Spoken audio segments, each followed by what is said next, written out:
Good afternoon. Good afternoon. Hello. Good morning. Good evening. Welcome to the stream. Hey, Pete. Hey, Paul. How you doing? I am good. Other than apparently being surprised at suddenly going live after having pressed the go live button. We've only been sat here for like 15 minutes talking about, okay, we need to make sure we go live on time, and there's me shocked by it. Well, deterministic computing is over. Didn't you hear? No, oh no, why? We're not doing determinism anymore. Is it now all AI? No. It's all it's all softmax and probability. So yeah. Quantum computing all the way down. So yeah, I look forward to quantum AI replacing me. I think that's actually going to be a beneficial thing for most of humanity if I can get replaced. Yeah, I mean, like if everything that I knew how to do could just be done by a machine, and there was a universal basic income, it'd be great. Yeah, but I'm very pro that idea. Quantum computing was what my thesis was in at university. Okay, I didn't know that. I knew I thought you had done some AI stuff.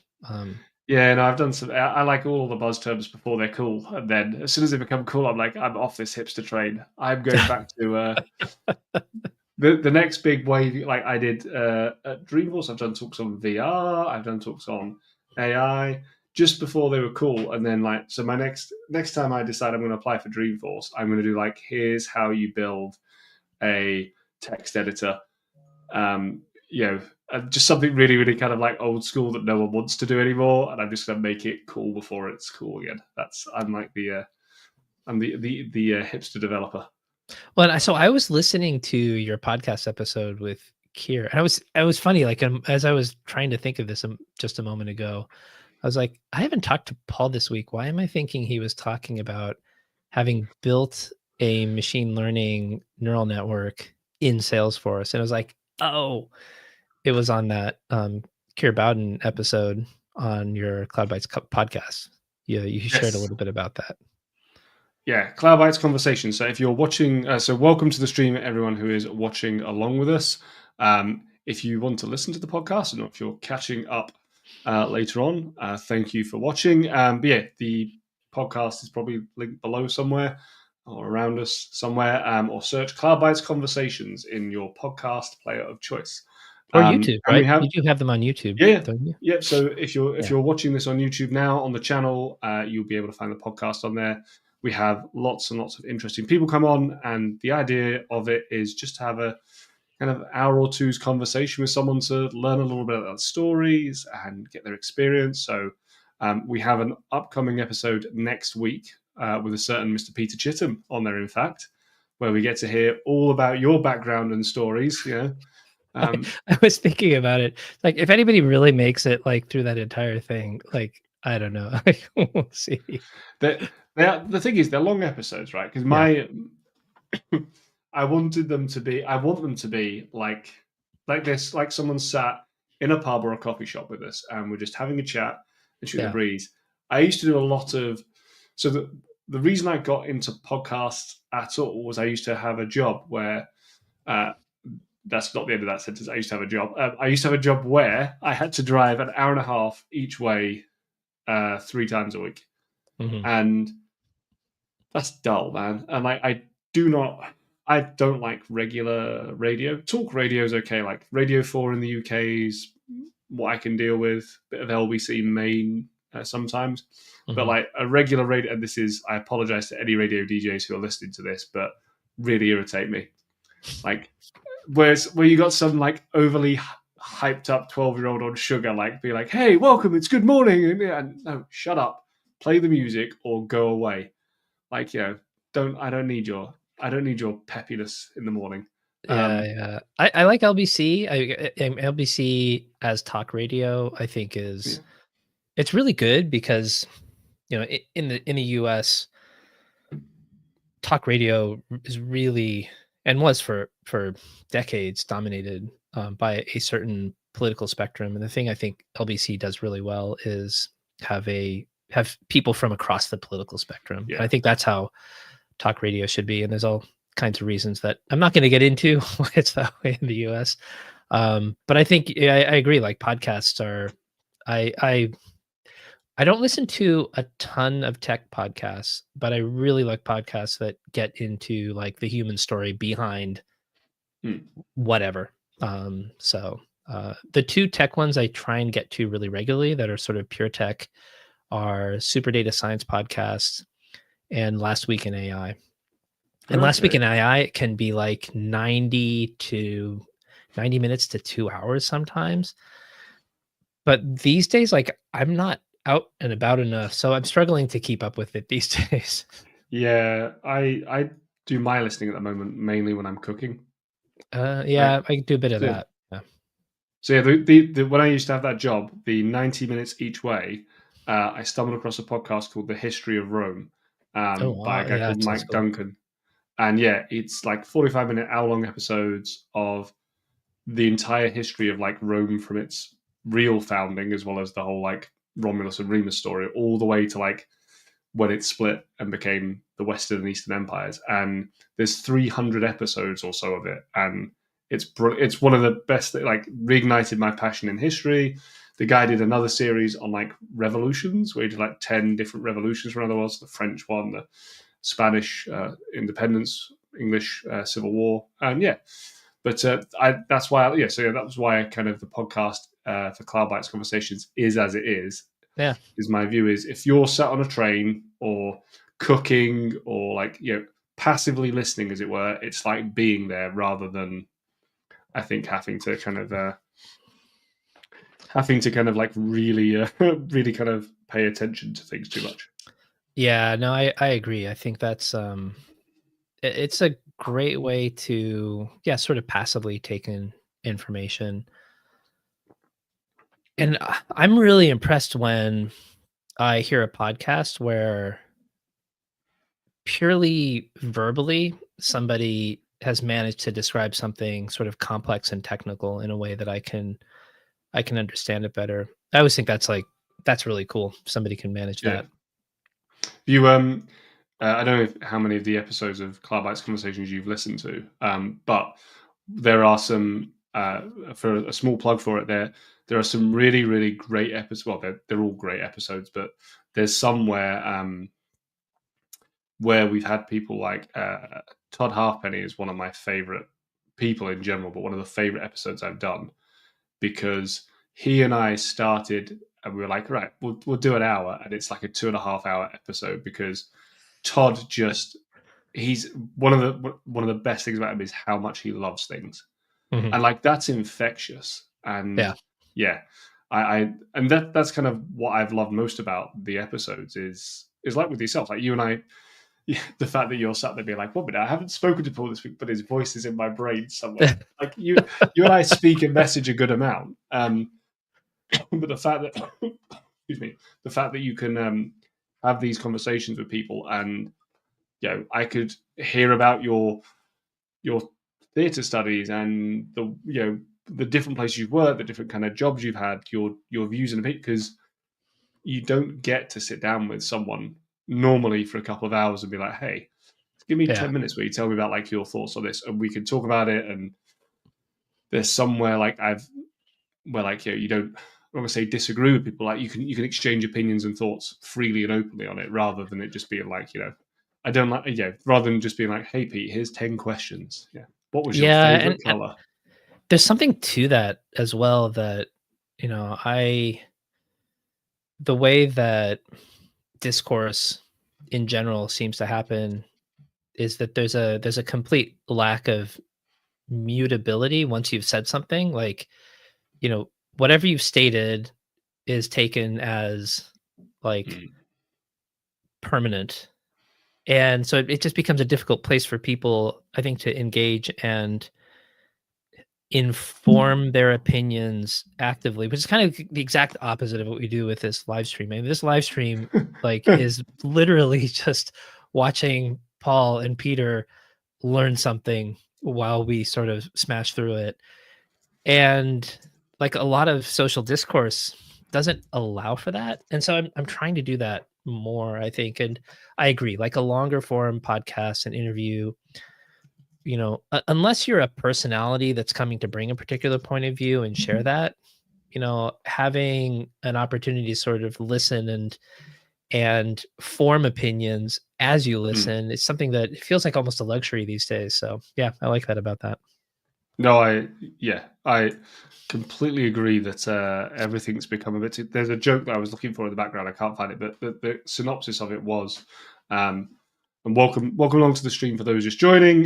Peter and I are just talking about the podcast and some of the things that we were on there. As Peter's episode of the podcast is coming out next week, but there's a joke where it's like someone posts on Twitter, and I like.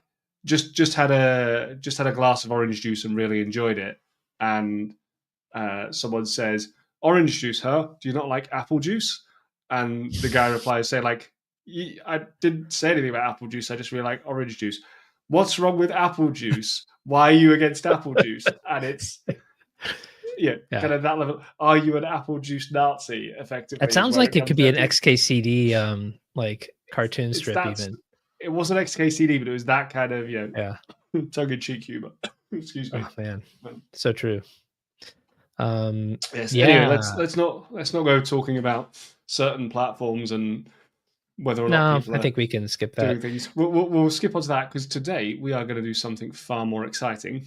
Yeah. For those of you, if anybody is live, please chime in, pop a comment into the thread. Let us know you're out there. I think some of the more where you're listening from. Yeah, some of the more fun episodes, I think, have when we've been getting comments from the live audience and some interaction. So if you're on, appreciate it. Let us know. Yeah, and if you're watching the replay, say hi as well. Like, it's always good to know what people are enjoying. What people get to enjoy today is watching you and I flounder as we do. The great thing about this is, as a format, is you get to set the tone. Hello, Capability Snob. Welcome back to this episode. Yeah, you can help us solve all the problems again. Capability Snob on the last episode basically bailed Pete and I out every 20 minutes. So I hope you are feeling up for some Jest testing today, because that's what we're going to do. We're going to do two things today. The first of which is we'll have a look at the components we've written and what they look like. And then we're going to try and write some Jest tests. And I give it about another 10 minutes before you and I stumble over the phrase Jest test because it's too alliterative. Yeah. And so we're going to write some Jest tests, and we're going to give ourselves about 45 minutes, an hour to do that, see where we get to. And then afterwards, we are going to take the Pexels JavaScript library from their GitHub repository. So it's an NPM package, and I've done a little bit of background work, which I hope, fingers crossed, is going to allow us to use that. And so by the end of the episode, hopefully, we'll have 3 components with them all, or at least 2 of them, having some Jest tests, and us having 3 different methods of looking at calling the API. So we'll have the API call via Apex, we'll have the API call via fetch, and we'll have the API call via the NPM package, which is using fetch in the background, I'm sure, but it's an abstraction. We don't need to see the gory details.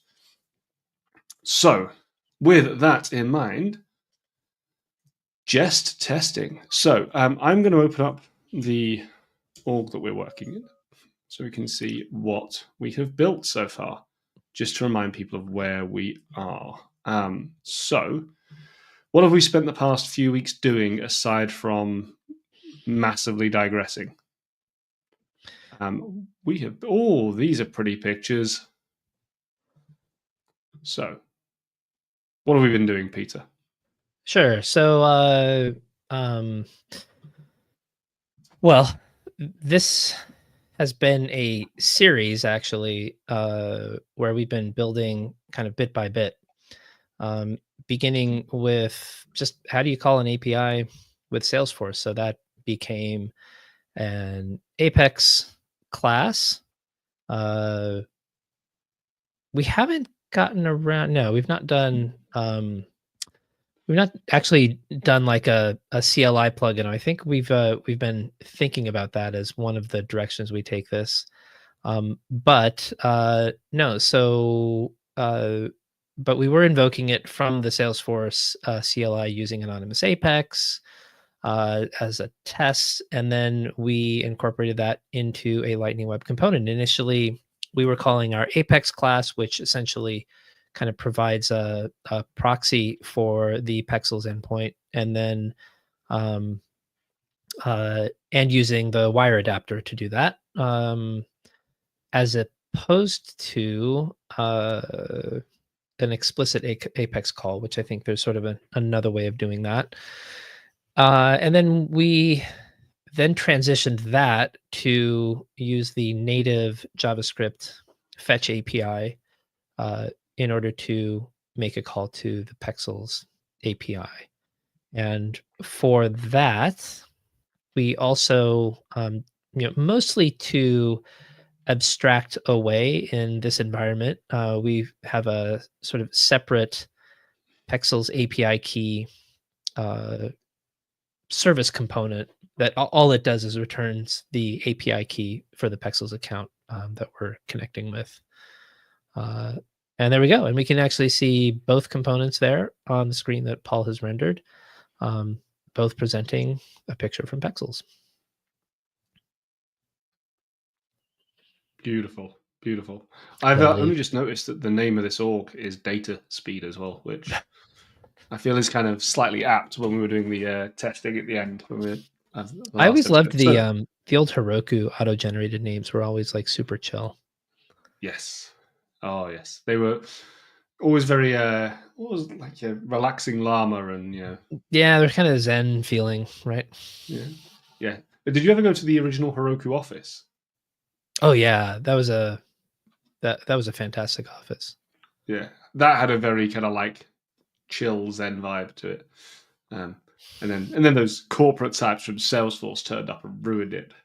All the man came in and made it all blue and horrible. I was there the week that they were closing it down, and it was almost like sort of funereal, the attitude on the part of the Heroku, I guess they would call themselves, the Heroku employees. And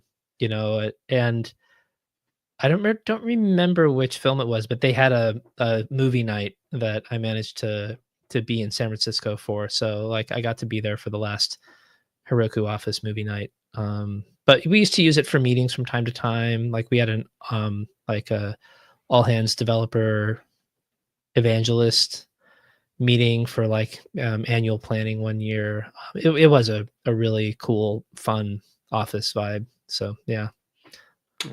And then you turned up and ruined it with your corporate nature, Pete. Yeah, that's me.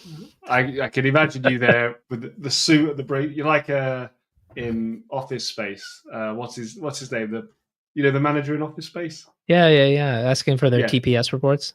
Yeah, that's what I imagine you wandering in there, just leaning over to these developers, be like, "Listen, guys, if you could file your ACV for the that'd be great." Yeah.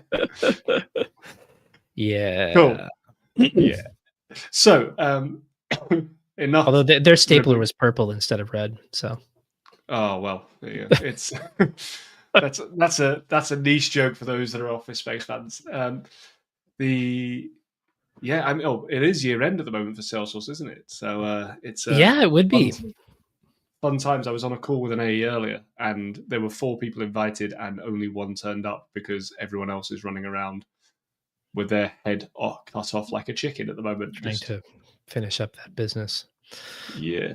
So yeah, I was used to hear about that, but I was, in a part of the, in developer relations, we knew it was happening, and so we would work around it as far as who we needed to work with, but it wasn't ever directly in our, we didn't get caught up in the maelstrom that was fiscal year end. So yeah, that's the only place to be is outside of that.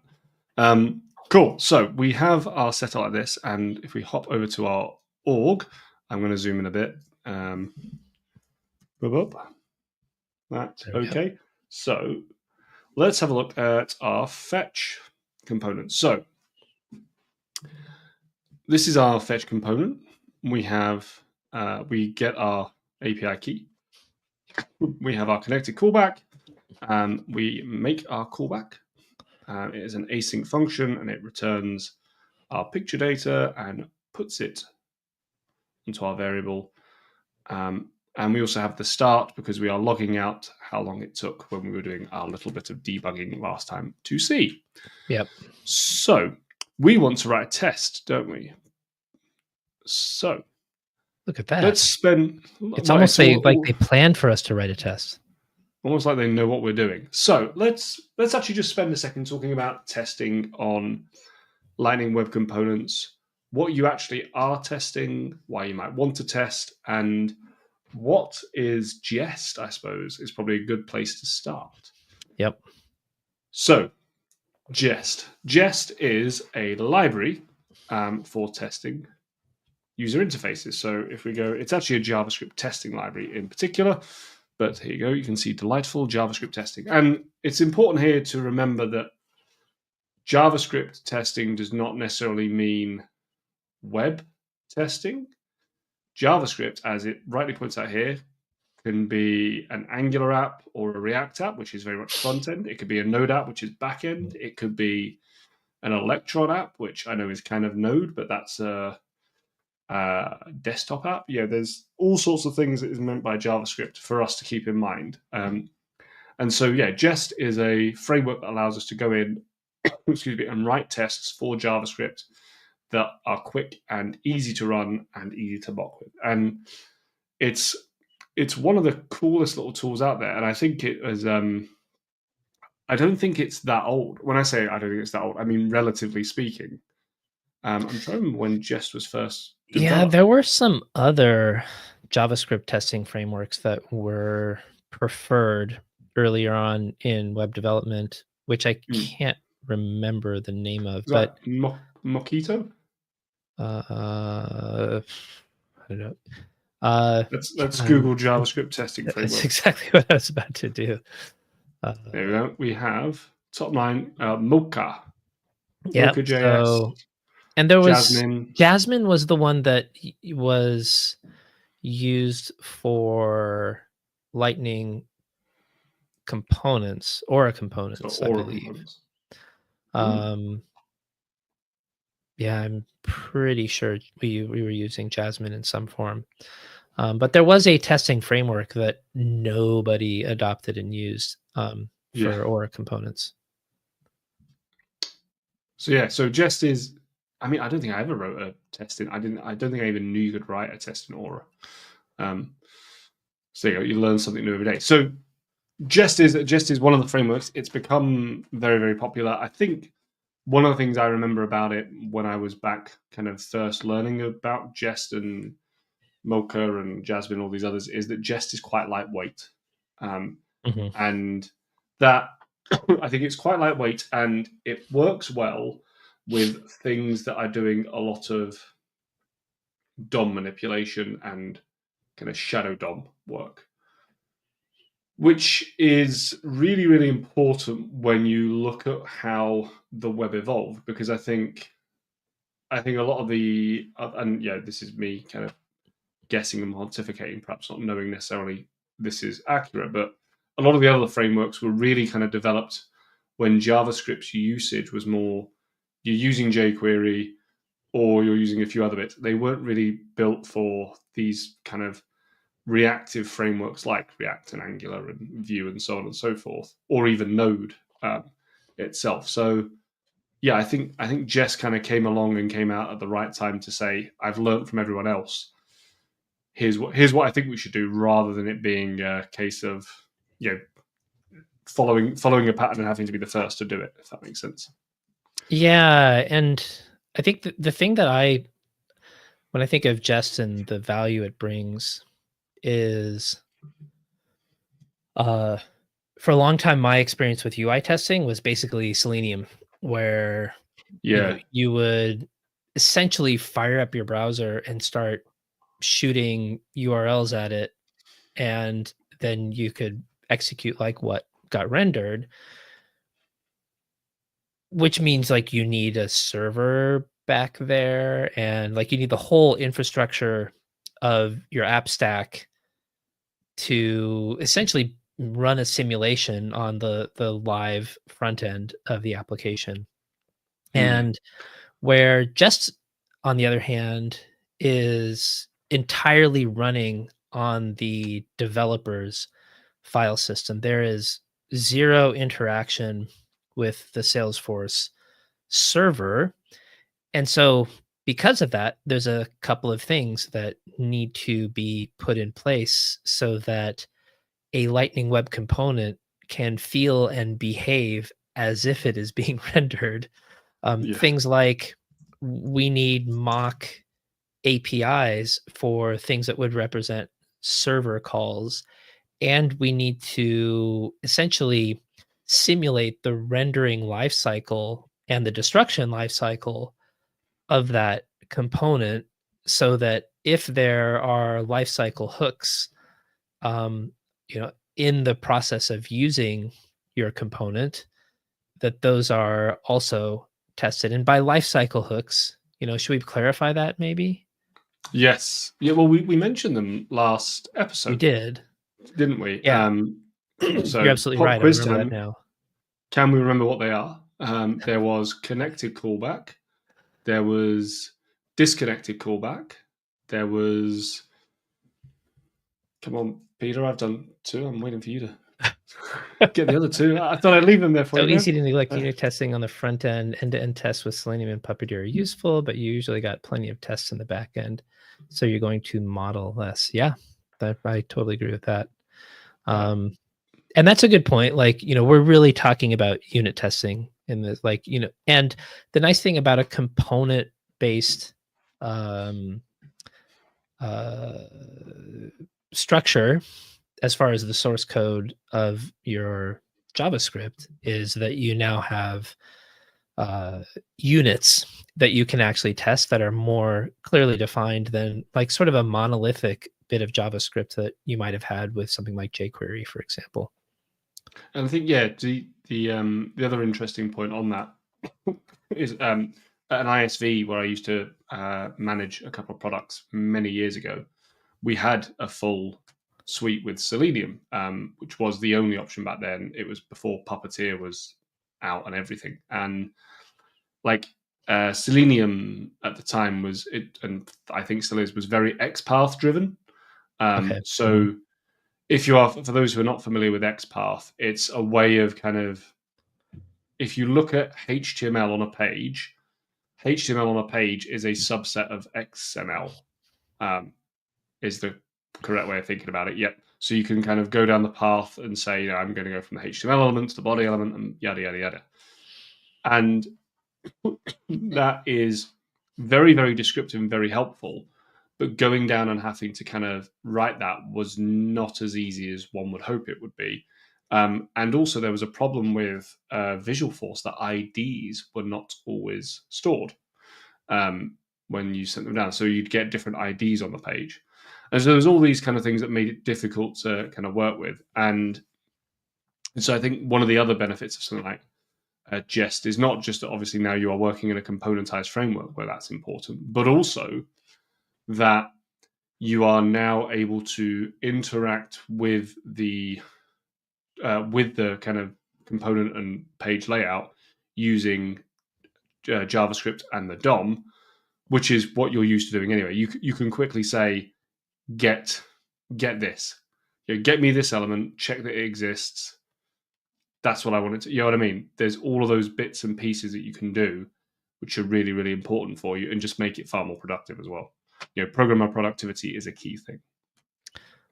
Excellent. Yeah. So I did a search on lifecycle hooks. There's way more than what, at least pure JavaScript lifecycle hooks: creation hooks, mounting hooks, updating hooks, unmounting hooks, error handling hooks, debugging hooks, keep alive component hooks, and server-side rendering hooks, which would not apply in Lightning Web Components on the platform anyway. But there you go. That's the full list of all the different types without reading every single one. But, an example for, what is a what happens when a bit of JavaScript is um, uh, so what happens when your DOM is rendered, right? So like a Hmm. thing, an element needs to be created, right? That's essentially instantiating that thing.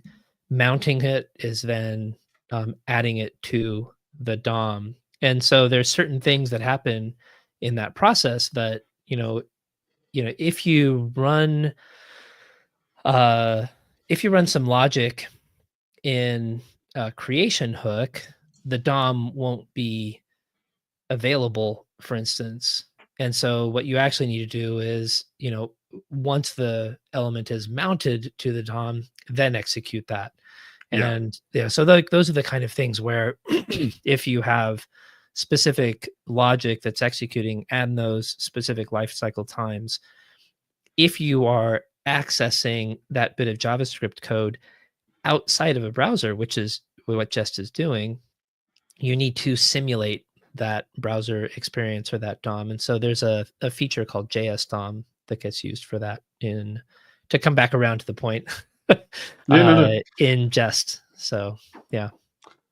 So what we're looking at on the screen here then is so Salesforce is very, very good, and or rather the SF command line is very, very good and creates these kind of scaffolds for you.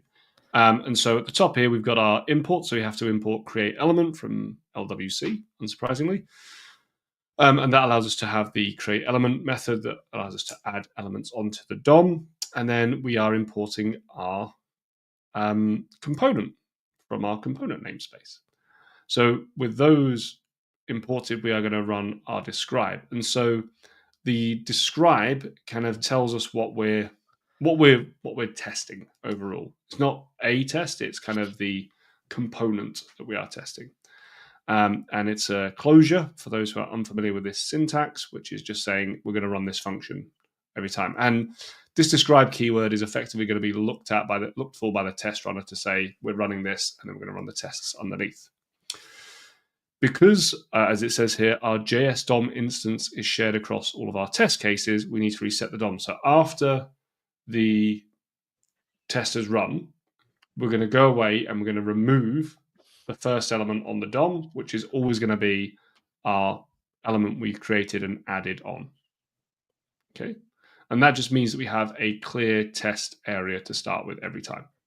And I want to say, so that describe call right there, I'm pretty sure in Jest parlance, that is considered a test suite.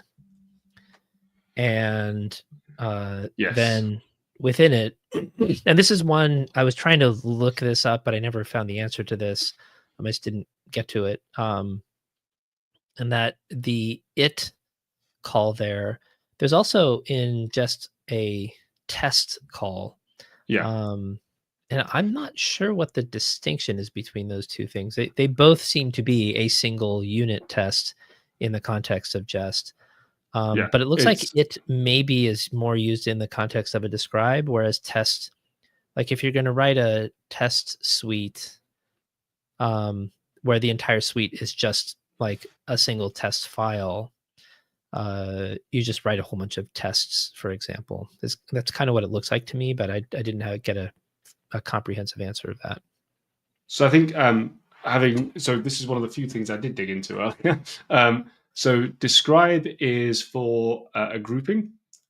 So you can have effectively if you don't use describe, you are not going to group your tests together. So it's really just like the test suite is the entire set of tests.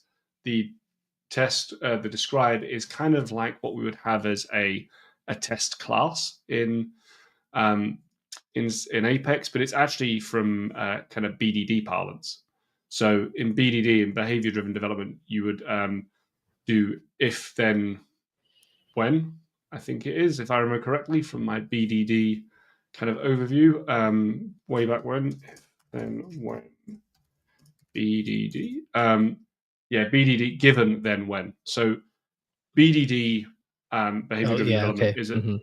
is a setup where instead of writing you describe what you're trying to do. So you say, given I have this, when I do this, then it does this. This describe call is a little bit of a BDD thing, is my understanding and recollection. The it or test, it is actually just an alias of test. They're exactly the same. No difference. That's in them. it seemed like that might be the case. So yeah. Yeah, it's I'm looking at the documentation here. It's exactly the same. The reason I think you have the two different ones is, excuse me, if you are using test, you are just saying test. It depends on how you want to write it, I suppose.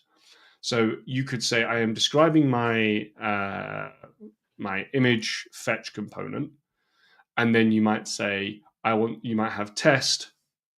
If I add 2 and 2, it equals 4, right? But you might also have it will. So here for us, we could have it be, and I'm just going to write it like this. For example, it could be test. We get a JSON response, or excuse me, it will call the fetch. Sorry, my microphone is very close to me, so I need to move it back to get to my keyboard.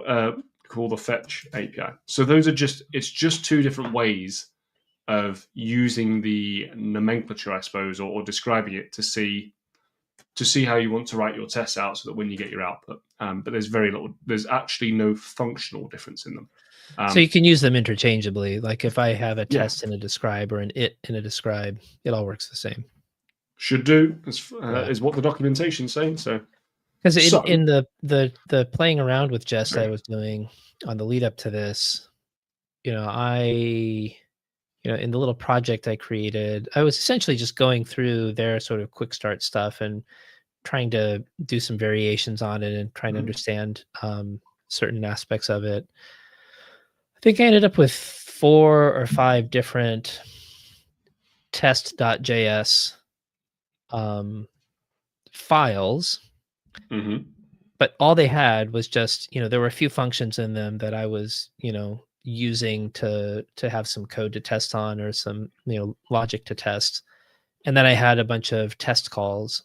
And in that structure, each separate file was considered a test suite. So when I would run npm test, that would go through, it would execute every, star.test.js file, but it would consider each file as a test suite. And that was the thing I was wondering, is whether describe sort of serves the purpose of defining a test suite in the context of a single file.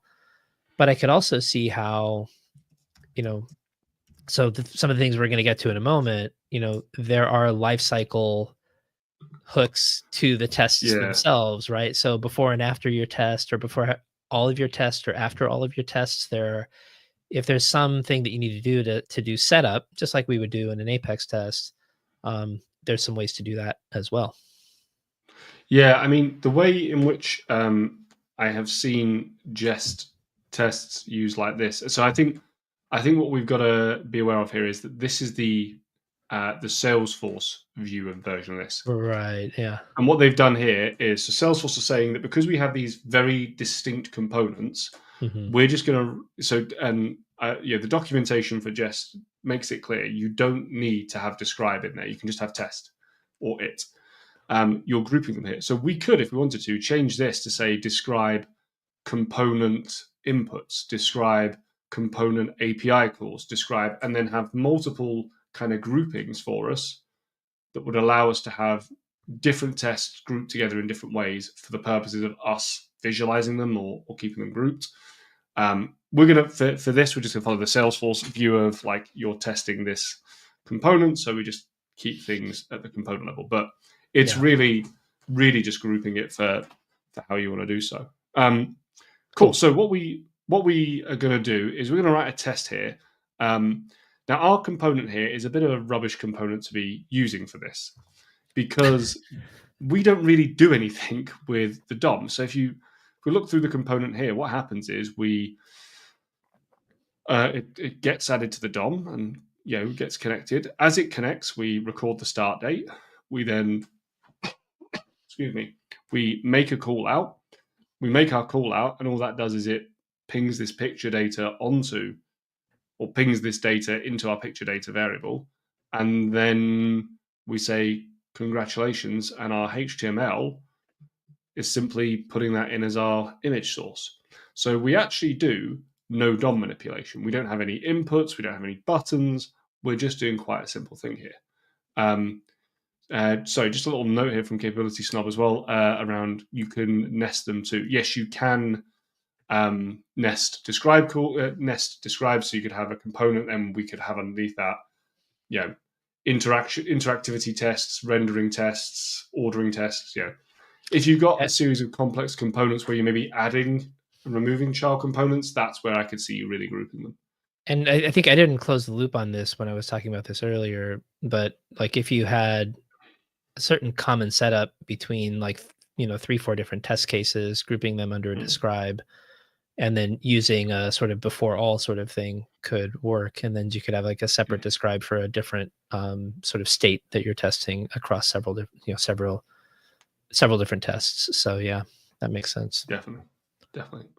Cool. So so we have this kind of very abstract component to use, but I think this is actually going to help us in writing a simple test here to show how Jest runs. So what we're going to do is look at, or in the background, Peter and I have looked at some of the examples from the LWC examples repository. So the LWC examples repository, let me just first of all post the link in to the chat. Nope, that's not going to help. That is literally me just posting the words LWC in, which is irrelevant. Hey guys, LWC. So if we just jump back over here a sec. So the LWC recipes app or repository is a lot of interesting Lightning Web Components you can look at. There's a bunch of mocks here to get some data out. But we are going to look at, as a basis, the miscellaneous REST API call, which I've just scrolled past here. I'm just going to look at the test class for this. So, and this test class, I think, is really interestingly written, and we're going to use it as the basis for ours in a minute. So, zoom in a second there. So what this is doing here is this is calling the Google API. For those, Google Books API, in fact. For those who aren't familiar, Google is a very popular search engine. We then have some data that we can use, which is from our data folder. It has our fetch data, and then we have some error data, both in JSON files. Yeah, if you go back, if you scroll up really quickly, and you go to the tests folder, that's the data folder. So this isn't something you would normally have in every like Salesforce project, but if you have a call out and you have some mock data that you need to use to test an LWC, this is one example of how to do that. It's a good way of you having like realistic data for utilization as well. So we're probably going to do something similar with our Pexels data in a minute. We then have our describe call, which is the same as before, and our after each. What's really interesting here is we have a mock fetch function. Don't know why that word, which was written there, struggled for me. Where we have jest.fn.mock implementation. And so this is calling the Jest library. It is telling it that we are going to define a function, and that it is saying that we are going to mock that function. So jest.an allows you to define a mock function for us to work with. And I think, no, you don't need to call that in separately. And what this mock implementation is going to do is just return our promise, and it's going to say there was an error here for this error one, and it's going to return okay here for the data one, and we can decide whether or not to pass in data or not. And just a side note, there are a whole bunch of default mocks that exist based on the Salesforce, like the Wire API. So you can, like, if you had a set that you wanted to put in a sort of a central location, you can do such a thing, actually. Yeah, definitely. Yeah, there is a lot of stuff in there that is available in there for some of the base components as well and things like that. I'll be honest and say I don't think it's the most well documented area of LWC for what is where. That's probably really fair. Yeah. That's my polite way of saying it. We also have this flush promises. And what this is going to do is just effectively go in and clear out the promise queue for us so it makes them all execute and gets through. So it resolves our promises. Okay. So with that, we are going to go through and look at this test here where we're querying for Harry Potter. And again, Harry Potter, popular series of books for those that aren't familiar with it. And we're creating our element on the page. We are then going to take our fetch and we're going to get the global fetch. So what we're doing here is retrieving the global fetch API and we are setting it to be our mock fetch function. And we're telling that mock fetch function to return an empty set of data in its items. Okay. Or I say we, this test is telling it. I always like to picture myself as the developer, whatever code I'm reading. We then, the code then finds the input element, it adds the user input, it dispatches it, and then it clicks that button. We then have it await to clear out the promise queue. And then here it says that it expects fetch to have been called one time and expects fetch.mock.calls, and then the first element on the first element to be the query input. And so if we were to have a look at, I'm just going to open this up in a new tab. If we were to have a look here at this, the fetch API is handle search key response fetch. So the first item we're passing in is the query URL with the search key. And so that will be the first. So here where we've got, where was the fetch 00 there? So mock.calls 00. So the first call to fetch to have the first input to be query input. Does that make sense? I feel like I've not described that part very well. You're on mute, Peter. That totally makes sense to me, but just to flesh out a few things. So in the Jest framework especially for Salesforce developers, if you've written Apex and not, done a Jest test, then the expect API here that Paul was going through, that's analogous to, I would say, system.assert, the system.assert class in the new the new assert API hierarchy. And then on system.assert, you have a whole bunch of methods that are different tests or different kinds of assertions that you can make. Now, the official Jest terminology for this, sorry, I had this up, are called matchers.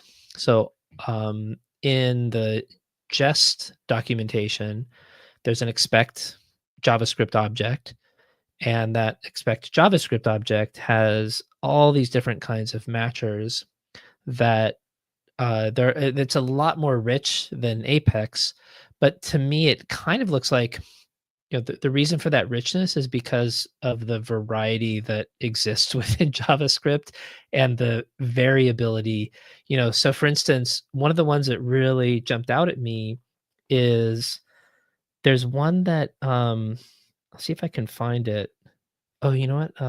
Actually, if I bring up what I was playing with earlier.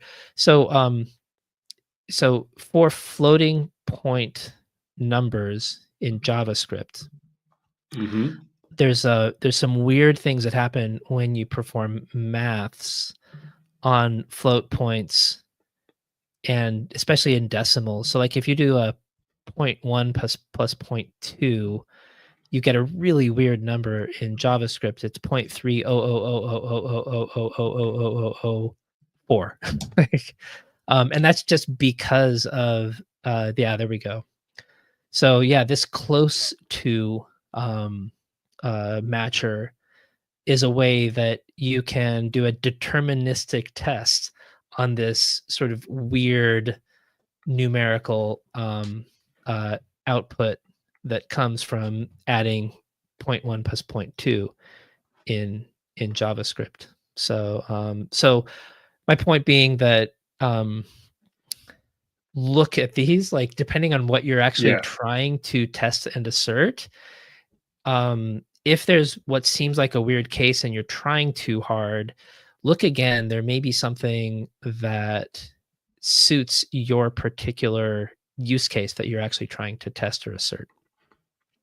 Expect dot anything. That's one of my favorite ones. Just expect something, just not null, it not undefined. It's just expecting anything. Yeah, it's honestly a story of my life. Yeah. Every to be day. truthy, to be false, to be Yep, there's a truthy one. Falsy, to be defined. I wonder if there's ever been an error which is dot to be defined is undefined. Yep. So, and truthiness is a really important one. You know, so for instance, if you're and this is one of those weird things in JavaScript because it does this sort of automatic type coercion where, you know, if you take a string of the number 2 and just do +2, I think depending on the order even, like in one case you'll get a string of 22, in the other case you'll get 4, like depending but like the rules are extremely deterministic, but they are really complex and like more complex for a human really to keep them all sorted out, I would say. And there's actually a great JavaScript talk about this that's quite a few years old. It's called just WOT, W-O-T exclamation point. And it's this JavaScript developer that's going through all these different weird test cases of like, how does type coercion work? Oh, actually, so string seems to win in both of those cases, doesn't it? Yeah. Yeah. Okay. Well, go ahead and do 0.2 plus 0.1.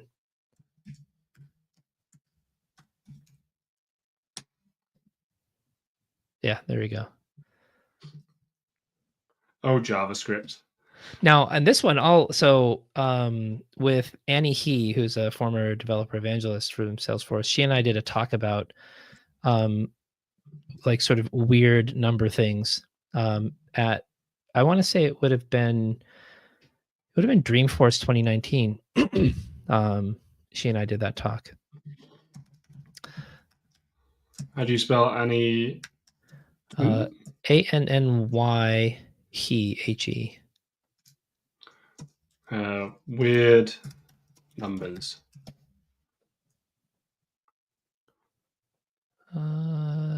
Yeah. Oh, you know what? It may not have been recorded. No, it was on a theater stage, and we may not have done theater recordings that year. I'll see if I can find it. No worries. Yeah. So what I'm going to suggest we do then is we should take some of these elements and put together our first test, and probably our only test. So, yeah. What I think would be useful first of all is, should we create some? Well, we have two options here, because it's whether we want to find the error then fix it, or fix it because we can see it coming. Here we have our JSON body.photos.source.original.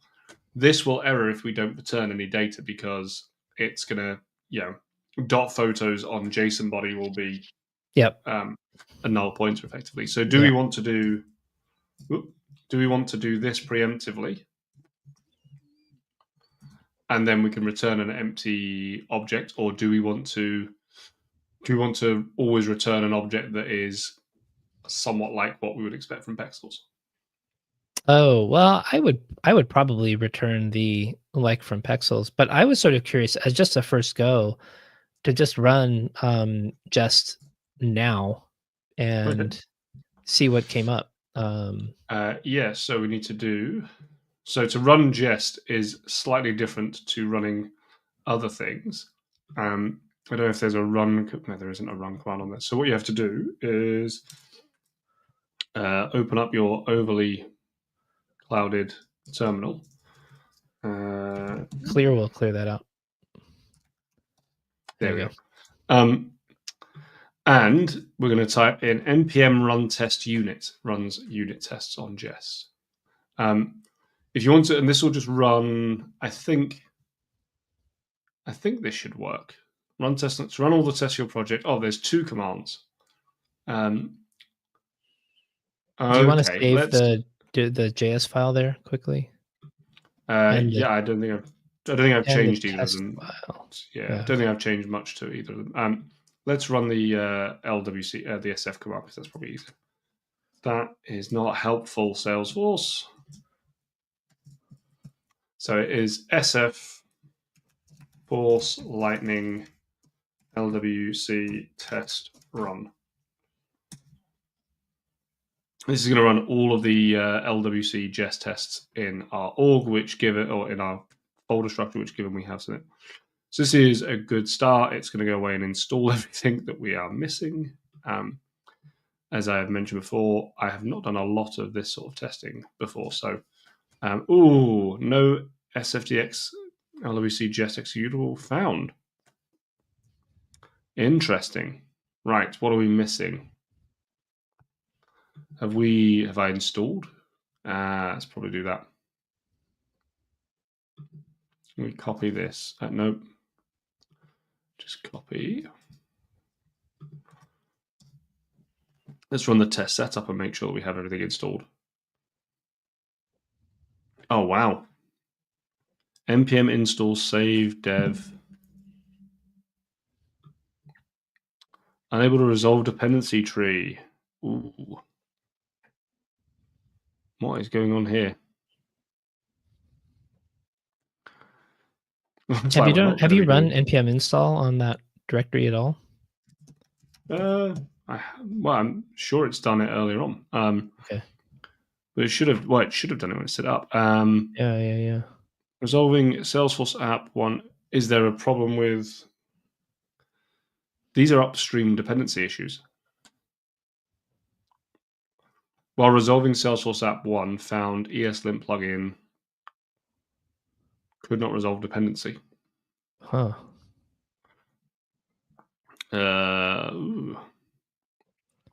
Shall I do that flag?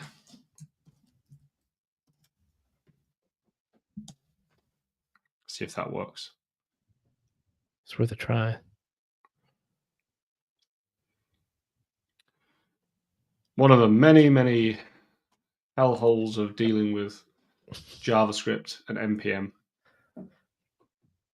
Okay, looks like we're there. Let's try running test setup now and see if that's... Nope. I just try running test run. Oh, there you go. Oh, it's running. It has run and it has failed as we expected, which is at least a start. Constant response, await, fetch is not defined. Interesting. So there you go. We have a failure. So that at least runs and gives us a lot of output. This is a lot of output. But yeah, fetch is not defined is the key thing here. And you can see here it kind of gives us where the failure is, what was working. So let's go back to our test and start to define some of these things. Now, why would fetch be undefined? Ooh, that's a good question. Like, isn't it just a JavaScript API?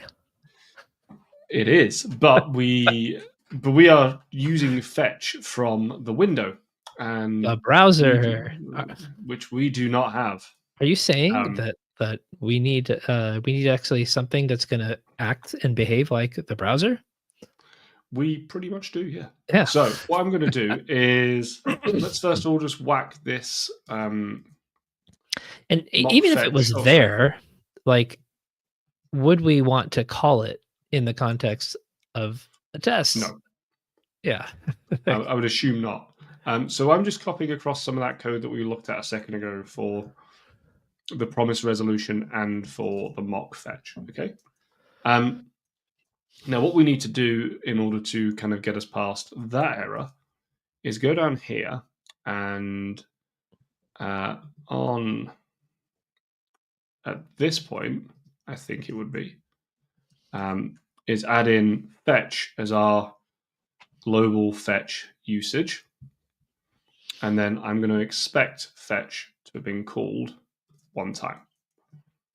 And I think that that's I think expecting one to be one is a little bit redundant. So we're going to add our element. We need to flush those promises, don't we? Flush them down the drain. Cool. And that should work for us. Anything crazy we need to think of? Why is it complaining there?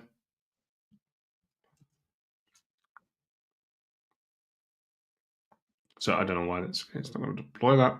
So for the updates we've made here, so first thing we've done is we've added in our mock fetch and our flush promises kind of functions. We've then added in our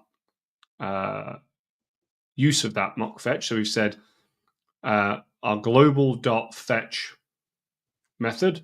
So the global object, which is the object that kind of all JavaScript has access to in this kind of environment, is going to be our mock fetch, and we're just passing in. And I mean, I'm just going to pass in an empty object. Even I don't think I need to pass in anything really if I don't want to.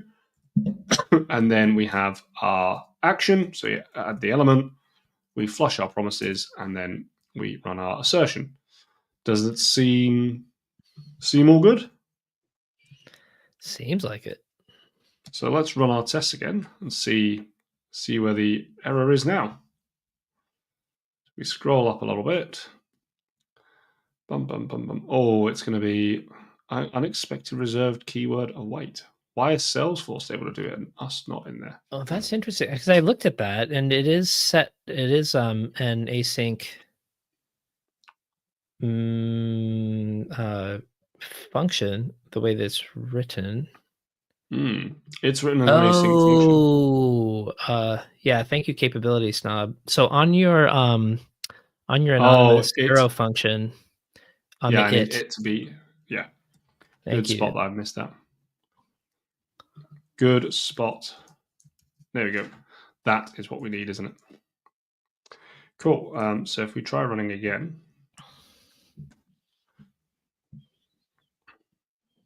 There we go. So cannot read properties of undefined, reading 0, which is what we anticipated, isn't it? So we are getting the error we expected, which is when we try and run our fetch, photos is undefined, so we're getting 0. So we have a test that is running and is running kind of as we expect at the moment. So I've closed down the wrong file there. Let's close that down. So let's go over to Pexels and let's get some API response data. Because I believe that they have some on their capability snob is admiring the test examples in the I'm assuming from the LWC recipes app. I really hope it's from the recipes and not like so thank you for that. And I'll say thank you on behalf of, says my team was building that. I wrote a few, but as I said, I think on one of the recent episodes, like I never spent a lot of time really understanding Jest, but the examples were so good. I would go and copy what other people had written, and then I would just tweak them for whatever the use case was I was doing for the recipes that I worked on were the Lightning message service examples. So there's an LMS component. There's also an Aura component that I did not write tests for, and a Visualforce page that I did not write front-end tests for. But yeah, so there was a lot of time and energy spent in making sure that LWC recipes had good examples, not just for code, but code you could put into production and feel confident about. Yeah. I mean, I think one of the things that's really interesting to kind of just keep in mind and think about is how important tests are. I will hold my hands up and say that, as I'm sure is patently obvious to everyone watching, that I don't typically write LWC tests. But it's an important thing to add in if you're working on larger scale projects where you really want that kind of ability to stay confident about what's being done.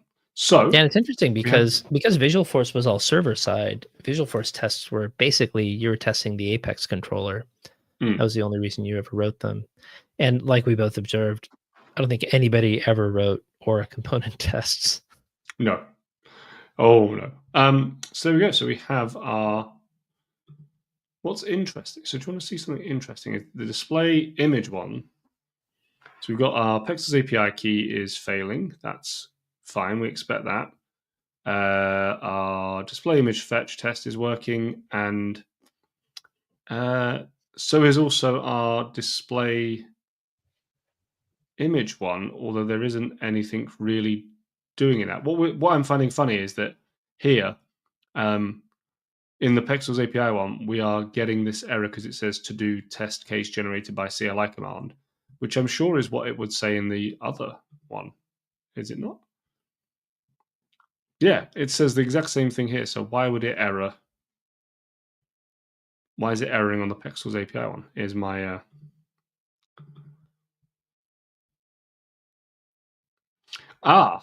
will the Pexels API one error because it's just a service class and it can't append it? There is nothing to append to the DOM because there is no HTML. Is that making sense, or am I just?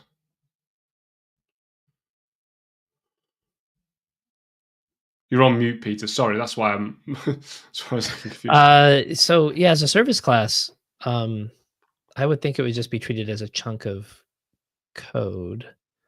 Yeah, I'm just looking into. Is there a service example in the shared JavaScript? Yeah, That's there also got should be HTML. There is, but it's got shared JavaScript. I can't see one where there's no.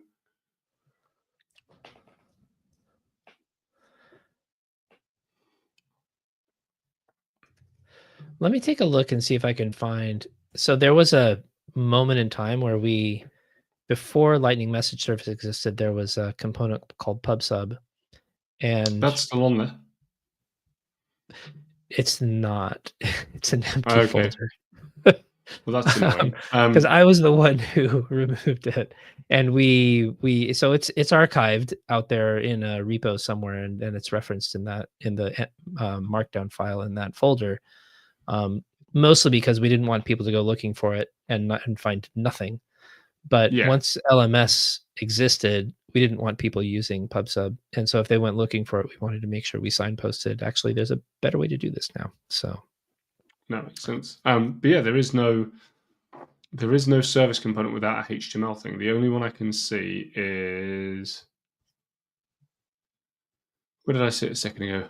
There's shared JavaScript, but that has a HTML file as well, even though it actually has some stuff in there for calculating mortgages, but yeah, and there's actually no pure service component. interesting. Okay, well, we will, in the sake of time, we will move on. So what I think we could chat about now, though, is going back over here. So looking at our display image fetch, what I'm going to do is I'm going to call this test test it. Will make the fetch request to Pexels when loaded, and that will run for us and work. Is there a way of just running the individual test?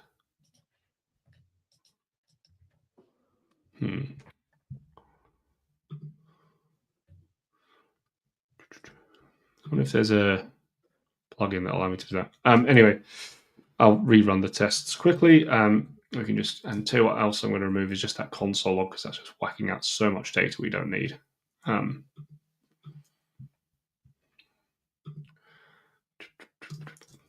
Cool. I can get rid of that as well for now. I'm going to just comment that out. Cool. So I think, Pete, we have actually written a very basic test. And, for those kind of watching along, this is as far as we're actually going to go with this test. Create element expects an is option with a valid component constructor because there is no HTML there. So one of the things I think, do we just not do create element? So we have two options now, Peter, which I'm keen to get your thoughts on. We can go and have a look at using because we've got about 45-ish, 50 minutes left. Right. We can go and look at using the Pexels library and importing that and using that as a static resource and loading that in. Or we can see if we can fix this service class test. I think personally we should go and do the external library loading. Yeah, I'm more leaning in that direction myself. Cool. So then, shall we do the following? Shall I stop sharing and hand over to you so you can start creating on? Oh, 1 minute. You're not in this org, are you? Because it's a Scratch org. I'll continue sharing if you want to start creating the new component, and you can drive. Sure. I need to actually. The sun all of a sudden came out after it's been chucking down rain, and now it's so bright in here that like I can barely see my screen that I'm going to work from. So hang on a sec. This is for those who aren't in Britain, it is a rare thing where the sun comes out to the point where someone has to close the blinds. Wasn't that? So reference, outside my window at the moment, it is grey and raining. Yeah, that'll be much better. Yeah, I was just sharing with the group about how wonderful the British weather is and how rare it is for you to see such sunshine. In January. Yeah, capability snob is melting. Whereabouts are you in the world, capability snob? Forgive me if I've forgotten. Using the word lovely makes me think you're British, personally, because I never used that word until I moved here. Or could be an expat. Yeah, it could be. You mean an immigrant? Yeah, I was about to say that's one of those really British words, like expat. It's like Yanks use it all the time. Like we use it all the time too. But I prefer the word immigrant. I find it hilarious that the way that in Britain it is reported is that if you are British and have gone to live in like Spain or like Europe somewhere, you are an expat, or if you go to Australia, you're an expat because you're an ex. Yeah. Whereas if you are Australian or Spanish and come and live in Britain, you're therefore an immigrant, and it's one of those. It's one of those weird kind of like double-edged swords of like, we're fine going abroad because we're British, but how dare anyone want to come to our country? Yeah. How can I say I'm an immigrant, but say it and sound cooler? I mean, Brits have also got this wonderful thing where Central West Queensland, 44 degrees C. That is crazy. Wow, that is so sweet. Yeah, I wish you luck there. Just going to move this window off screen while I select from all my folders where this is, so that people don't have to see me clicking around my hard drive. Queensland, that's like the same. That's like where Sydney is, isn't that in Queensland?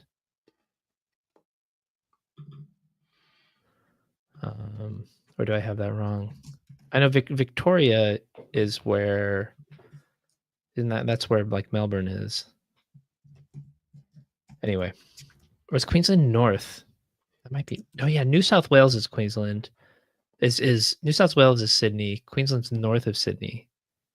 If I'm remembering my geography correctly. Okay, I think I've got it straight now.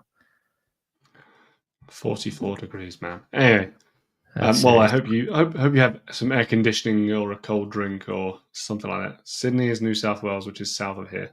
Yeah. I mean, effectively, let's be clear. Capability snobs in Australia, he is effectively just British and in the sunshine. Like, that's. Yeah. British with better slang. British with better slang and a much better accent. Aussie slang is like the best English language slang out there, in my opinion. So, Pete, do you want to create a new Lightning Web Component? I can do that. I will pull it down, and we can start to do that. First, we have the file uploaded as Pexels API or Pexels Library. I think I've just called it.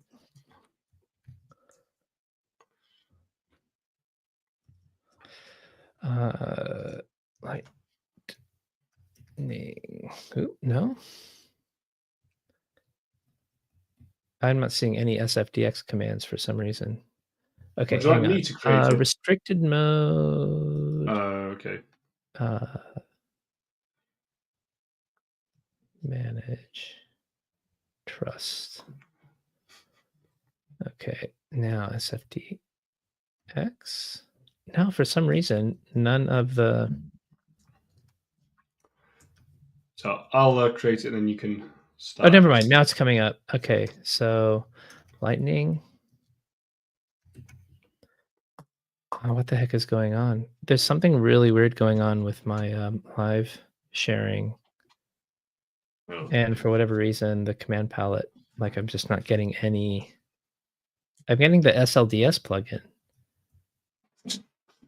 Yeah, I'll do it real quick. Okay. So display image library. Cool. Great. And I'll just save this up. There you go. Cool. Display image library is all yours to do as you wish with. So in the whilst Pete's just getting connected to that, in the background, the kind of preamble work I said that I've done is Pexels provides an API library for you to work with in JavaScript, as do most platforms now that offer an API. They all tend to offer libraries on NPM. At the moment, and I don't know if this is a feature that's coming, so I'm saying at the moment with no knowledge of if this will ever change, but you cannot directly import NPM packages into Lightning. And the Pexels package is written in TypeScript, and you cannot use TypeScript in Lightning at the moment. I know it's in a developer preview. So what I've done is I've taken the TypeScript and I've compiled it and run the build job in the kind of repository to create everything for us. So so we have it up and working. Right. We've uploaded that as a static resource called Pexels library. So yeah, all yours, Peter. I'll shut up. All right. So I think first thing I need to do is actually import the static resource. So, and what do we call that? Pexels library. There you go, Pexels. I'll copy it into the file if you'd like. Yeah.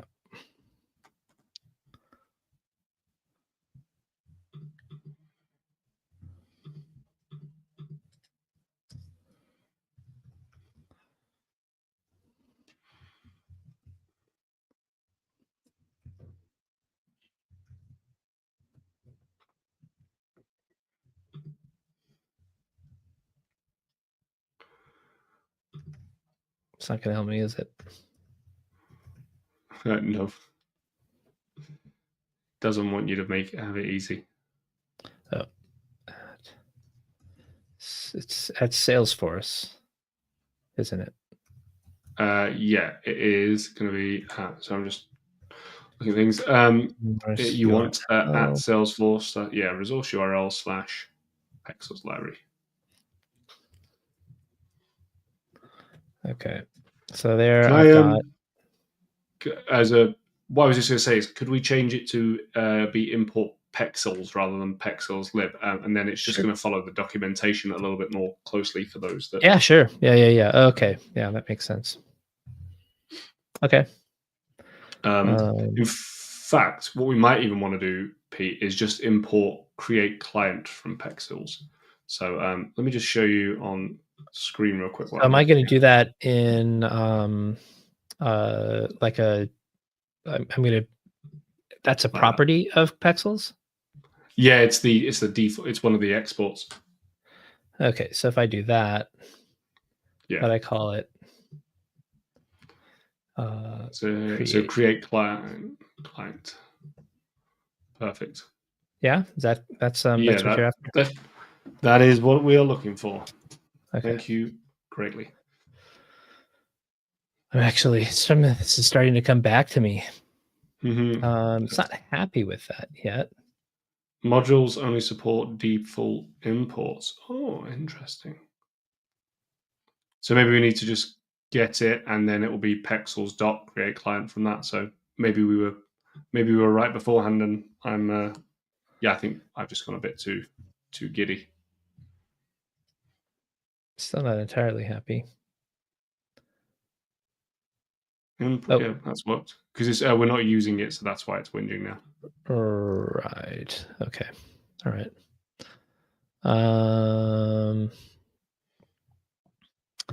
Okay. Okay. So that gets that, and so presumably then, I mean, are you looking at the Pexels library? Do you want to show it on screen? Pexels.com. So I can send you the link in our chat. Yeah, that'd be good. I can bring that up and start to take a look at what you're seeing. There you go. So what we're going to effectively do is create a client with our API key.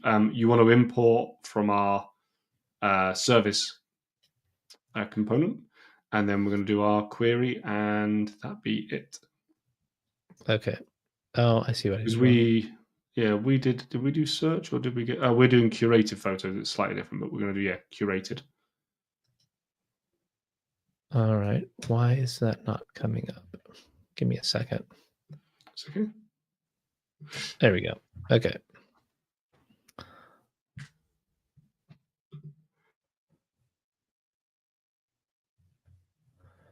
So that's the. It's going to turn a light on as it's getting dark. Client libraries, JavaScript.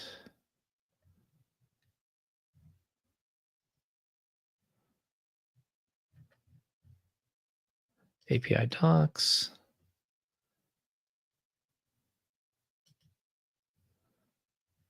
Okay, that's back where I was. Where do you actually have the JavaScript example?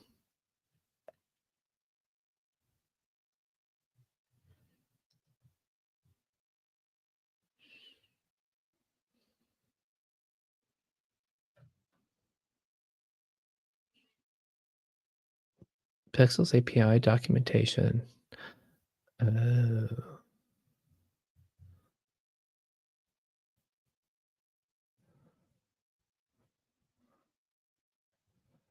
Okay. Thank you.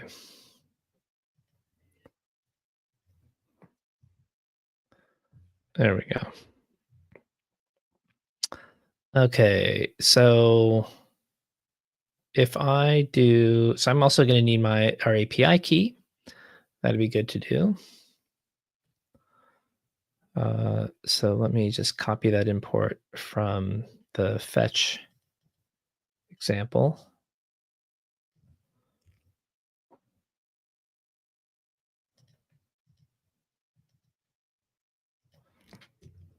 Okay. And to actually, so const client, should I do Pexel? Oh, client, they're just using the word client. So we'll just go with that for now. Equals pexels dot create client, and then I need the API key in here. And I suppose I can just do retrieve API key, which is a function, right? Yep. Sorry, I'm on mute talking away. Yes, we just need to wrap this in our connected callback or in a And function, don't we? To do. right. So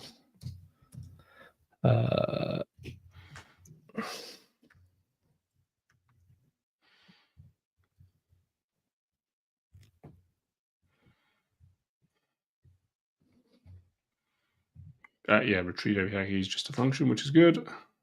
although I need to declare that const outside, don't I? No, you can use it in. I mean, it depends on how you're planning on returning the data. Thinking like just having it all be in connected callback. Yeah, that works. Yeah. Okay. We're not using it anywhere else, are we? So yeah, it's true. I'm probably overthinking it. So I mean, at this point, let's see what the Pexels documentation. So there's a client.photos.curated. Yep. And so our API call, if you remember, in display image fetch, yeah, we are calling curated with a per page of 1 and a random page number. There's some code in our there where we do right. So I need to go and get that number. page num. Yeah, I mean, we could. We're not going to do it now, but this is one of those interesting things we could say, do we extract that to Yeah, the totally. service class? We're not going to do it because I have the API key actually in there and I don't want to don't want everyone to see it, basically. Yeah. After I thought I had kind of let that out of Yeah. the bag last time. So I can just do that. Actually, I don't know. Do I put that before or after? Do you have a preference? No preference whatsoever. I suppose it doesn't really matter that much. No. Okay, and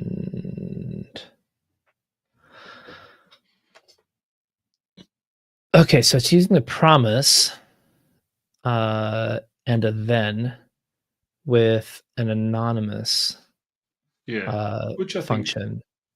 think that works for us. Yeah, which we could do that. I was kind of thinking a little bit about, okay, like, could I just make that an await call? But we can do it this way. I suppose showing another option. I think it's also. I mean, I suppose, and this is an interesting difference for maybe demos versus real life. For something like this, I think what Peter and I are doing is showing how it looks on the Pexels pages and API as well, so that if anyone wants to go away and play around with the Pexels API afterwards, you can look at the Pexels API documentation and you'll see it written like this, and it's easy for you to kind of work with. In real life, yeah, we might make this an away call or something. I think we also need the page parameter, and we'll need to use our So page. that's just another Yeah.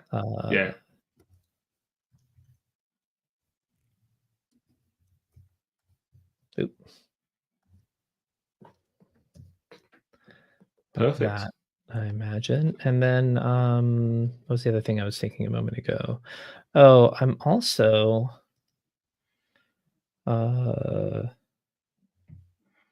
so now we're getting the JSON response, we process that, we then get our picture data. I guess so looking at this, it looks like the photos response.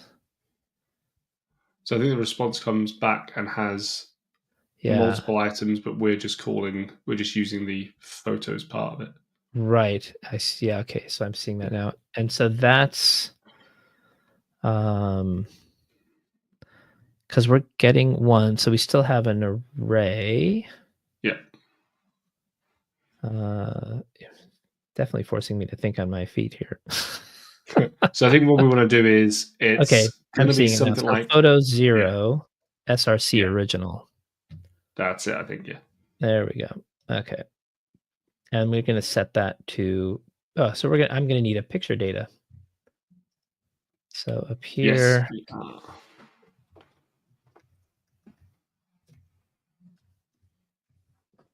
So thank you again while Peter's doing this. Thank you again, everyone, for coming along and watching and joining us as we're doing this. And remember to just drop a note, say hello if you're watching along, and if you've enjoyed it, please remember to leave a like. And if you're watching this on playback, again, just remember to leave us a like. Let us know what you've liked or disliked, what you'd like to see more of or less of. Was it pictures data or picture data? Picture data. It's picture data. Okay. I'll double check. So yeah, this picture data equals photos dot photos 0 dot src dot original. I think that's it. And I think that's all we're going to need, isn't it? In the JavaScript file, we don't actually have yeah. That's what I mean. Because in we can basically take the same HTML that was in the other two. I mean, we're just duplicating that, right? So yeah. Do you want to do that, and then I'll do the target setup so that we can whack it on the page as the phrase goes. Image library.html. Boom. There we go. Should we change this to library? Thank you. Yeah. Cool. So let's edit our page. And we have display image library. Ooh. Oh, what's that? Pexels default create client is not a function. Well. Okay, so we have some interesting. Yeah, so let's save this anyway. Let me go look at that again. Yeah. So, pexels default create client. Okay, so what I'm going to do is, do you want to have a look at that? Just look at the code we've got and compare it to our thing. I'm just going to quickly see if there is something silly I'm doing with the as far as the compiled file? Yeah. So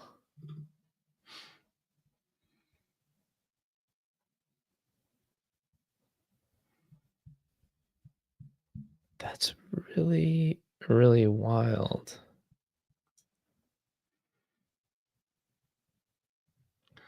Yeah, no, it is exporting it as create clients. That's fine.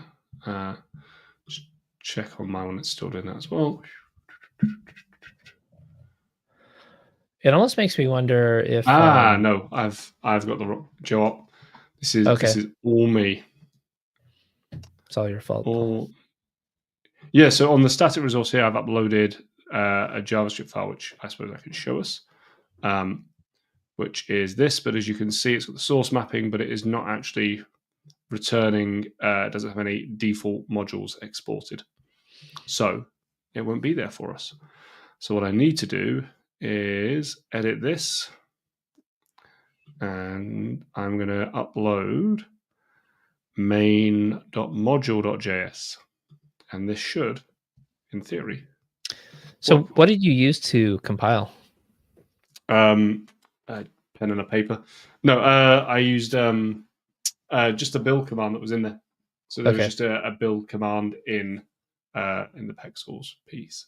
Yeah, it is a named export, but do you have a default import? So that's a good question. So it is running like that. So let's just check our static resource. So our static resource, if we look at this now, has export C as create clients. It is exporting it. It is the only export in there. Oh, well then should I just do import create client? We tried doing that, didn't we, though? Yeah, no, but we were doing it with I see, yeah. So I wonder if I should be doing create client. Let me just bring this up. Just to give that a try. Okay. Like that. Yeah, I think that could work. I mean, based on what's in the actual export statement, yeah, that seems like that's how it would need to be used. So yeah, capability snob saying it's import create client with the brackets around. I don't think we can do that in LWC with named imports. I think we tried that earlier on, didn't we? Yeah, that was the failure that we got. Okay, I have an alternative option we can try if we are feeling it, which is well. So this is a module import. Like I was wondering if yeah. you're trying the other import style. Well, let's try the module import. Well, is there a separate module import for static resources? Or am I making that up?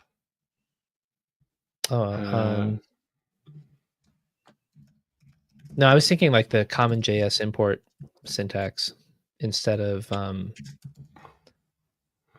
ES6 module import. Yeah. So the variations that I have are I've got modern. So it outputs main.js, which is what we tried the first time, and that didn't do anything. We've got modern JS, which does the same export C as create client. We've got UMD, which returns, it does the same thing. So we don't actually have a common JS output, I don't think. Unless it's the main JS one, but that just returns type checkers, photos, videos, collections. Yeah, it's not doing that. Yeah, unfortunately, I'm not super clear. Yeah, I think this is. I think the problem we have here is this is very much set up to be a node module, if that makes sense. So I haven't. Let me try my alternative idea. Let's just try this a sec. So we're going to create a new Lightning Web Component. Don't know what that was. I'm in the wrong folder. That's really not going to help. So what I'm going to do is create a Lightning Web Component called Pexels Library. And then I'm going to go in here because in our I'm trying to not share certain things on the screen a minute. So if you'll forgive me for my That's jumping fine. around on our Pexels API key, what we did was let me just.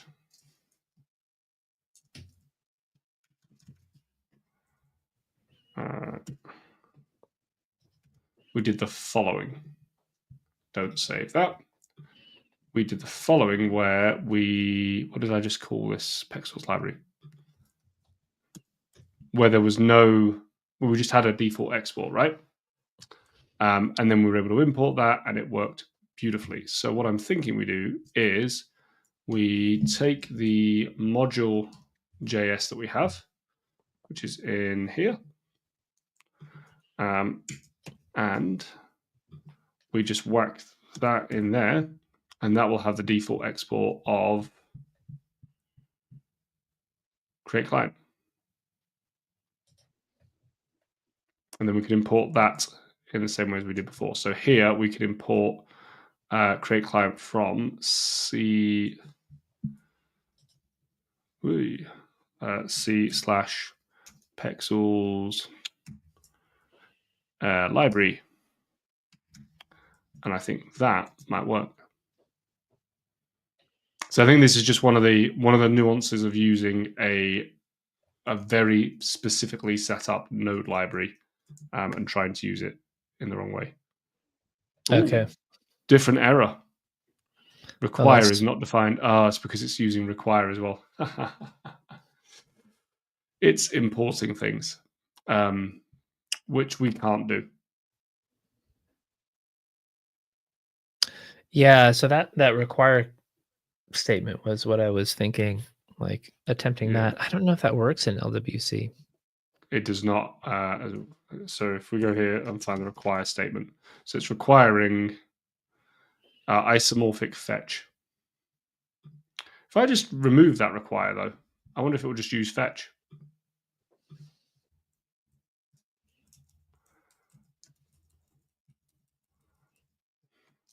Let me just delete that and delete that.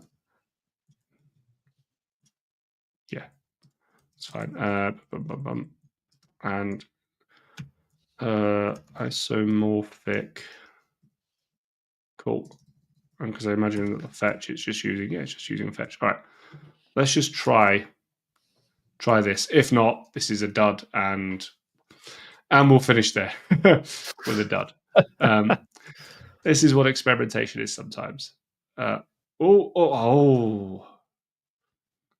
Well, this is now a problem that is not that problem, which is good. Cannot read properties of undefined reading source. That's interesting. That's, yeah. So let me go look at the pixels again. 1 minute. Photos. SRC original. SRC is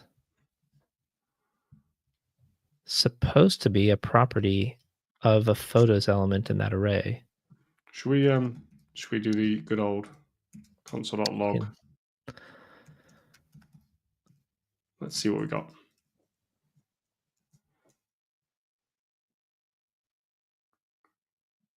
So for anyone who's wondering what we've done there, the hope was that we basically hacked Pexel's library. Yeah, so. Let's just spend I tell you what. Let's do two things really. Let's first of all just see if we can fix this real quick because I'd like to see this fixed. And our uncaught in promise type error. Blah blah blah blah blah. It cannot read source. Oh, it's treating photos as the promise and not. No, it's treating photos as the entire thing. So it's actually photos.photos. Do you see here? I've console logged it out. So actually, in that case, okay. So client.photos.created then, but that's like right out of there. Yep. But I guess they don't.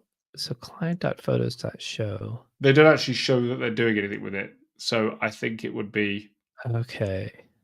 So what I would actually suggest we do is instead we record that this response. Yeah. Sorry, you were taking over driving. So it would be response.photos0. Yeah. Okay. Sorry, Pete. I didn't mean to take over typing away there.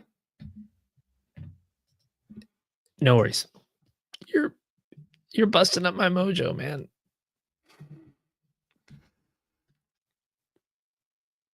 Hey. Oh, there we go.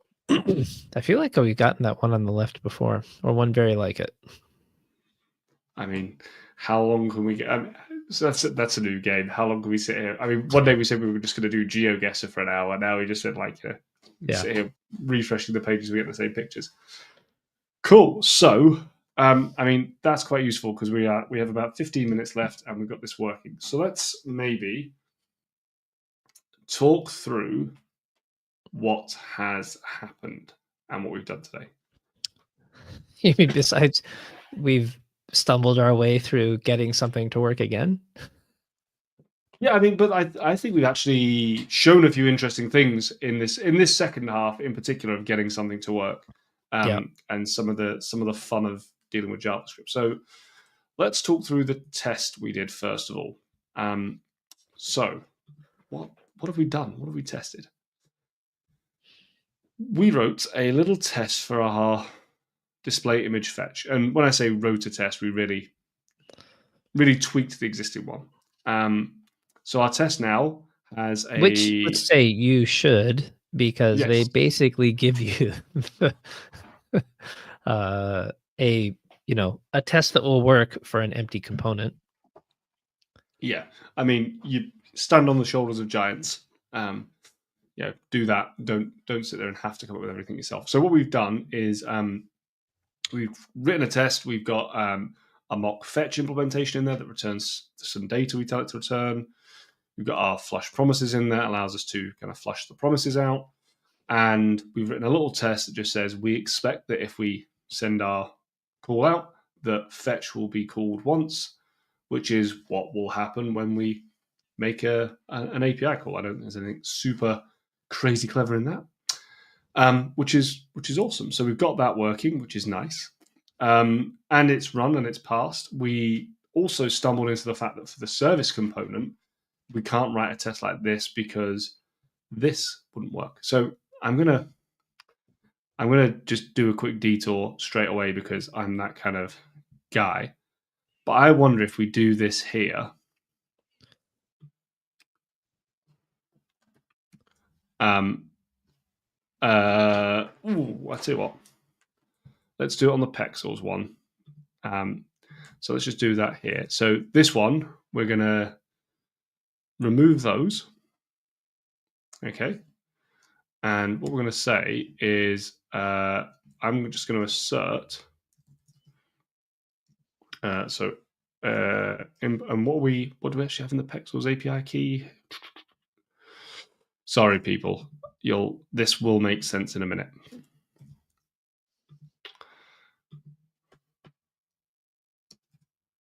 So if we do that, I probably don't need that line therefore. Oops. There you go. So in here, what I'm going to do is I'm just going to do something like expect, and this is where I need to have my knowledge of how the expect one expect. Let's do this actually. Let const API key equals retrieve API key. And then we're just going to expect expect dot is not null. Yes, expect dot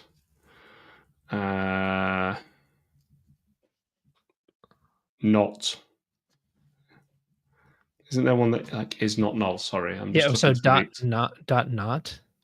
Oh, dot not dot. Okay. And then I would guess it would be probably is null. No, it's not helping on there, but not object containing, string containing. Expect not. Oh, there's a list at the top. I'm just looking at this on the other screen real quick. Yeah. To be null. To be null. To be null. So dot not dot to be which is null. Like this is like the all of these matchers, they tend to follow that to something. Yes. Expect something, expect and then whatever the parameter is, and then it's a to be or to match or to equal, those sorts of things. Or not to be. Yeah. That was poor. Cool. Create element. So that's the Pexels library one. That's fine. That is our reference error for our image library. That's fine. And so this one, invalid source API. That's not. I don't care about that. Expect dot not dot to be is not a function. So to be. No. So expect is the function, and so put your API key in there. Oh yeah, sorry. Yeah. So like that. That was my opportunity to take over from you, but sorry. Apologies. That's fine. There we go. So we run that. That's what we're looking for. And yeah, there we go. Cool. So that should run, and we should have 3 passed, 2 failed. Whee! Cool. So what this is showing, and this is a really kind of dull thing for the show, is display image fetch, display image test.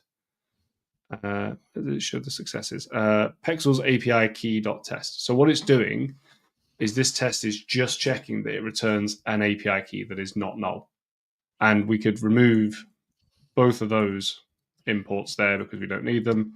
But that is a valid unit test for covering our code. And I just wanted to spend 2 seconds on that because we've removed the create element. As we thought, there is no DOM element, so we don't need to worry about having any check on the DOM by creating the element. Sort of, this is the pure JavaScript version of a Jest test. Exactly. Yeah. Cool. So that was that, and then we have gone away and done some stuff with the Pexels library. So, Pete, I will relinquish control for you to talk us through your code here. Sure. So, yeah. So, in this case, because we weren't able to access the static resource directly as an import, we're doing that as the first import, and then the second import is the same Pexels API key. Picture data, that's what we, for if you show the HTML for this one, that just, that's the dynamic piece of this particular component that we're just going to populate with a picture data URL, since it's an image source element. And so again, on that lifecycle hook of connected callback, we get our API key and call create client. Now that create client, that is coming from the Pexels lib. So that, and my guess is that's just creating all of the structure, right? What does a fetch request look like? It's going on kind of under there. And then on client.photos.curated, that's calling the actual endpoint, where if we went and looked at the display image, the plain display image, oh yeah, fetch, there we go, that one.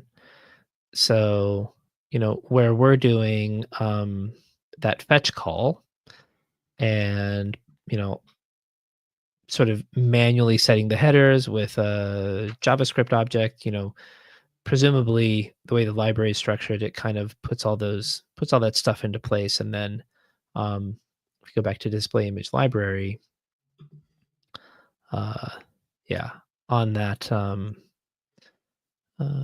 curated call, that's where we're actually hitting the endpoint. That creates a promise. So we have the promise.then, which we then have a anonymous arrow function to actually process that. So response.photos 0 is our 0th element, since we only have one actual response page, and then .src.original.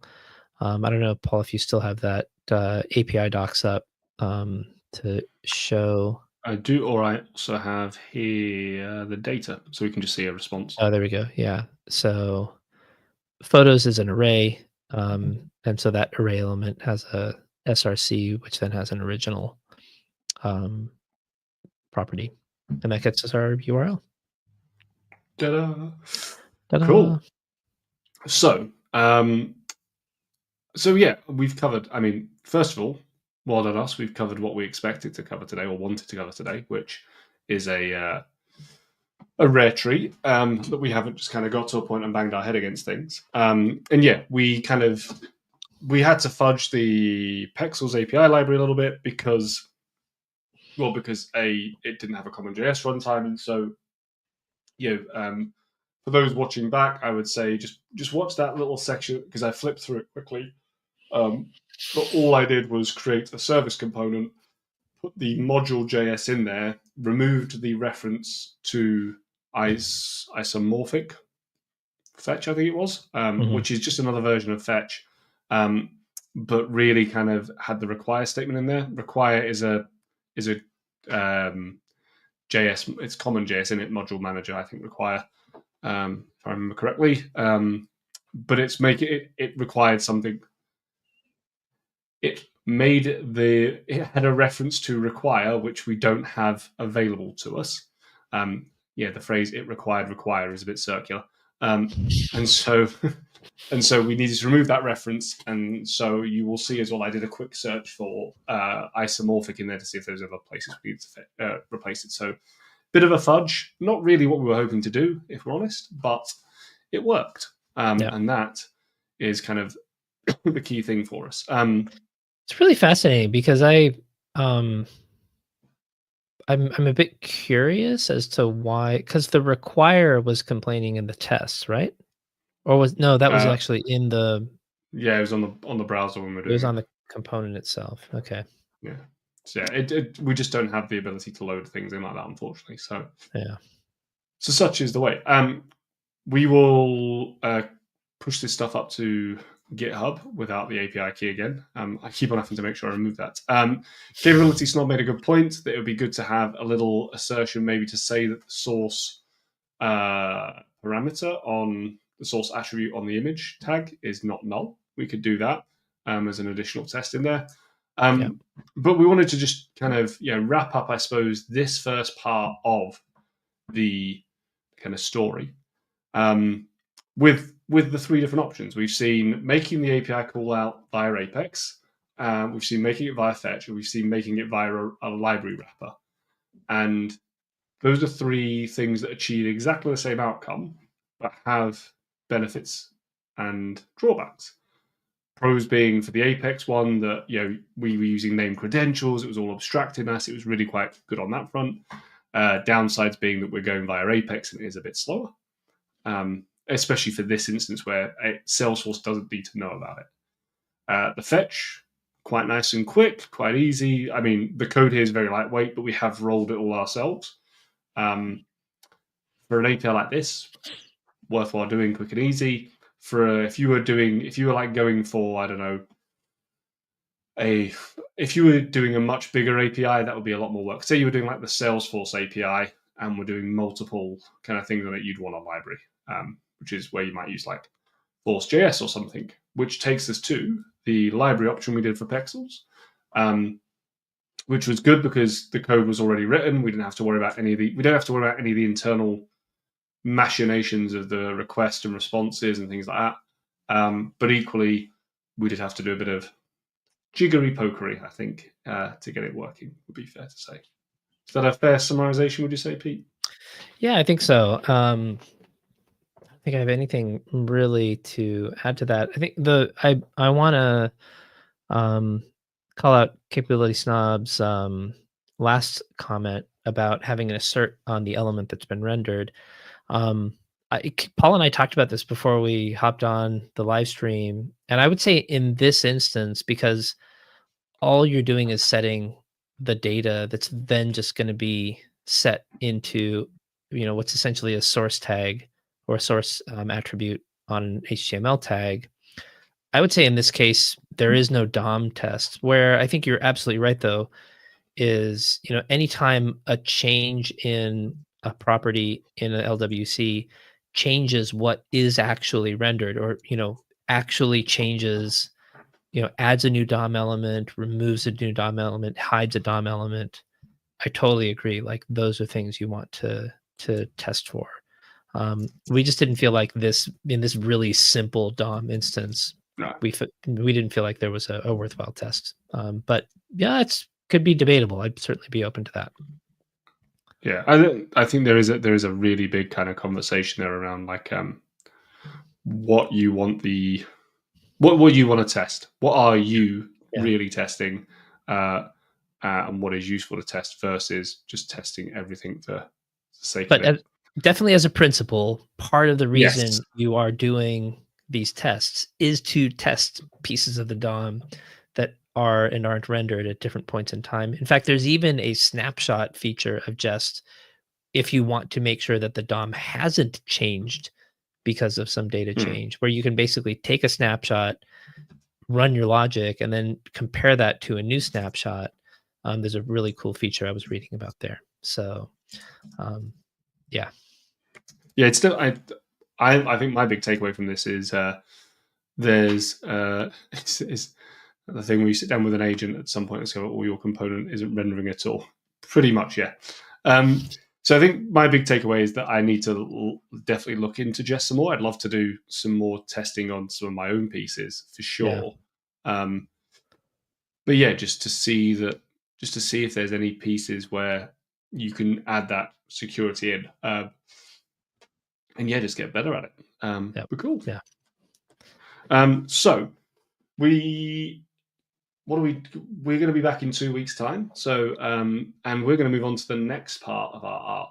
Now, Peter and I are going to catch up as to exactly what the next steps are and what we're going to do, but there may or may not be a poll coming about different ideas we have. So keep your eyes peeled on the YouTube channel for that poll, and we'll probably put something on LinkedIn as well. Thank you very much, everyone, for coming along and watching, and thank you in particular to Capability Snob for kind of chatting with us and hanging out today. Keeping us company. Keeping us company and also helping us fix all the problems that we stumble into. For everyone else watching, thank you for watching as well. If you're watching the playback, thank you as well. Remember to leave a like if you've enjoyed it and leave any comments below on what you like, dislike, or if you have any ideas of things you'd like to see us build. Thank you once again, Peter, for being here as ever. Yeah, thanks, Paul. And thanks, everybody. We'll see you next time. Yeah, cheers, everyone. Speak to you in a bit. Bye now.